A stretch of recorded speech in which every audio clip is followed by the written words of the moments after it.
Good morning, Facebook Live. It's 8 o'clock in the evening, so good morning was a misnomer. There's a munchkin there. There's a couple munchkins over here in a nearly broken chair. If I move, I'm with scared my wife. to do a gunshot thing. If anyone in the chair moves, it goes It sounds like a bunch of really loud, like somebody's using a machine gun in my living room. I fired my mom. In this room, Mom smacked me. we don't condone random gunfire in this living room.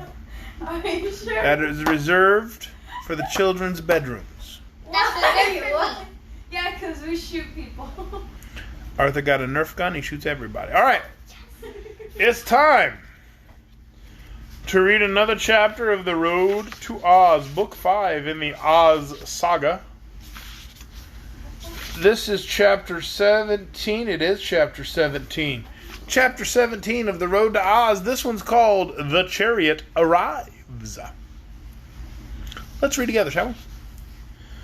The neat yellow houses of the Winkies were now to be seen standing here and there along the roadway, giving the country a more cheerful and civilized look.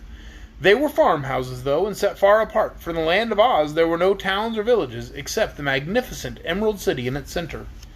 Hedges of evergreen or of yellow roses bordered the broad highway, and the farms showed the care of their industrious inhabitants.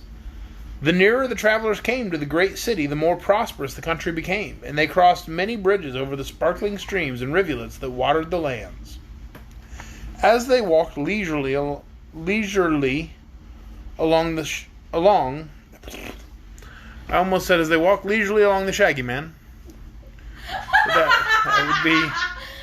That's what's written, but that's not what's supposed to be read. What's wrong? Walk along the Shaggy? No, as they walked leisurely along, the Shaggy Man said to the Tin Woodman, "What sort of magic powder was it made your friend the Pumpkinhead live?" "It was called the Powder of Life," was the answer, "and it was invented by a crooked sorcerer who lived in the mountains of the North Country. A witch named Mombi got some of this powder from the crooked sorcerer and took it home with her. Ozma lived with the witch then, for it was before she became our princess, while Mombi had transformed her into the shape of a boy. While Mombi was gone, the crooked sorcerers, the boy made this pumpkin-headed man to amuse himself, and also with the hope of frightening the witch with it when she returned. But Mombi was not scared, and she sprinkled the pumpkin-head with her magic powder of life to see if the powder would work. Ozma was watching and saw the pumpkinhead come to life, so that night she took the pepper box containing the powder and ran away with it with Jack in search of adventures. Next day they found a wooden sawhorse standing by the roadside and sprinkled it with the powder. It came to life at once, and Jack Pumpkinhead rode the sawhorse to the Emerald City. "What became of the sawhorse afterward?" asked the Shaggy Man, much interested in the story, which is basically the second book we read, and apparently I'm just recapping the whole thing tonight. "Oh, it's alive yet, and you will probably meet it presently in the Emerald City. Afterward, Ozma used the rest of the powder to bring the flying Gump to life, but as soon as it had carried her away from her enemies, the Gump was taken apart, so it doesn't exist anymore." "It's too bad the powder of life was all used up," remarked the Shaggy Man. "It'd be a handy thing to have around." "I am not so sure of that, sir," answered the Tin Woodman. "A while ago, the crooked sorcerer who invented the magic powder fell down a precipice and was killed. All his possessions went to a relative, an old woman named Dinah, who lives in the Emerald City. She went to the mountains where the sorcerer had lived and brought away everything she thought of value. Among them was a small bottle of the powder of life. But of course Dinah didn't know it was a magic powder at all. It happened she had once a big blue bear for a pet, but the bear choked to death on a fishbone one day, and she loved it so dearly that Dinah made a rug of its skin, leaving the head and 4 paws on the hide. She kept the rug on the floor of her front parlor." "I've seen rugs like that," said the Shaggy Man, nodding. "Never one made from a blue bear." "Well," continued the Tin Woodman, "the old woman had an idea that the powder in the bottle must be moth powder, because it smelled something like moth powder. So one day she sprinkled it on her bear rug to keep the moths off of it. She said, looking lovingly at the skin, I wish my dear bear were alive again. To her horror, the bear rug at once came to life, having been sprinkled with the magic powder. And now this live bear rug is a great trial to her, and makes her a lot of trouble. Why? Asked the Shaggy Man, as if it's not obvious why having a living rug is weird. Well, it stands up on its 4 feet and walks all around and gets in the way, and that spoils it for a rug. It can't speak, although it is alive, for while its head might say words, it has no breath and a solid body to push the words out of its mouth. It is a very slippery affair altogether, that bear rug, and the old woman is sorry it came to life. Every day she has to scold it and make it lie down flat on the parlor floor to be walked upon. But sometimes when she goes to market, the rug will hump up its back skin and stand on its 4 feet and trot along after her. I should think Dinah would like that, said Dorothy. Well, she doesn't, because everyone knows it isn't a real bear, but just a hollow skin, and so of no actual use in the world except for a rug, answered the Tin Woodman. Therefore I believe it is a good thing that all the magic powder of life is now used up, as it cannot cause trouble any more. Perhaps you're right, said the Shaggy Man thoughtfully.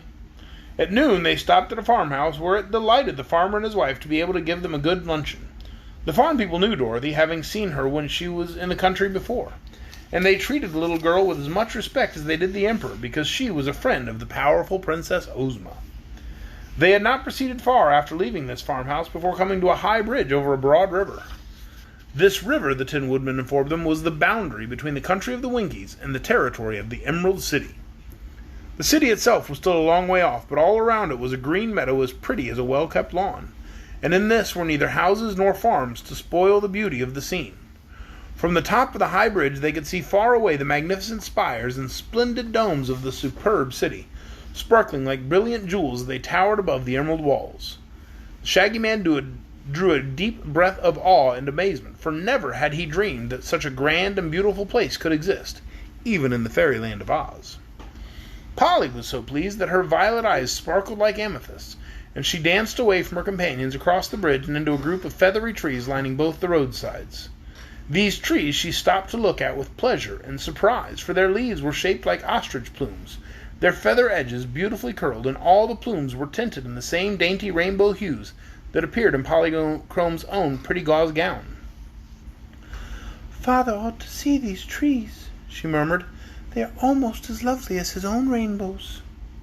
Then she gave a start of terror, for beneath the trees came stalking 2 great beasts, either one big enough to crush the little daughter of the rainbow with one blow of its paws, or to eat her up with one snap of its enormous jaws.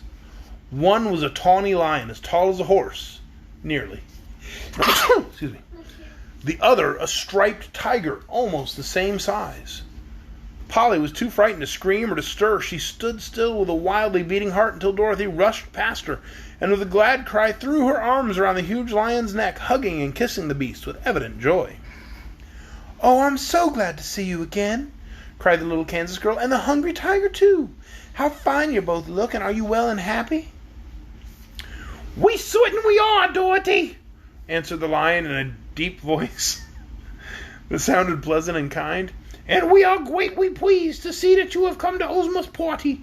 It's gonna be a grand affair, I promise you."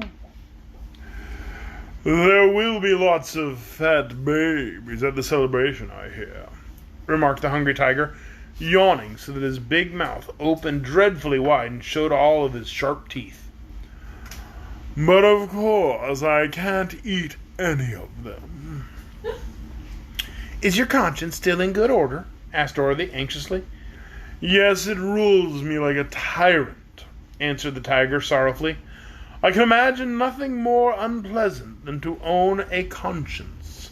And he winked slyly at his friend the lion. "You're fooling me," said Dorothy with a laugh. "I don't believe you'd eat a baby if you lost your conscience. Come here, Polly," she called, and be introduced to my friends." Polly advanced, rather shyly. "You have some queer friends, Dorothy," she said. "Queerness don't matter so long as they're friends," was the answer. "This is the cowardly lion, who isn't a coward at all, but just thinks he is. The wizard gave him some courage once, and he has part of it left." The lion bowed with great dignity to Polly. "You are very lovely, my dear. said he. "I hope we shall be friends when we are better acquainted." "And this is the hungry tiger," continued Dorothy. "He says he longs to eat fat babies, but the truth is he's never hungry at all because he gets plenty to eat. And I don't suppose he'd hurt anybody even if he was hungry." "Hush, Dorothy," replied the tiger. "You'll ruin my reputation if you're not more discreet. It isn't what we are, but what folks think we are that counts in this world. And come to think of it, Miss Polly would make a fine variegated breakfast, I'm sure." And that's the end of chapter 17, The Royal Chariot Arrives. Tomorrow night we got chapter 18, The Emerald City. I hope you'll join us, 8 o'clock, Facebook Live. Good night.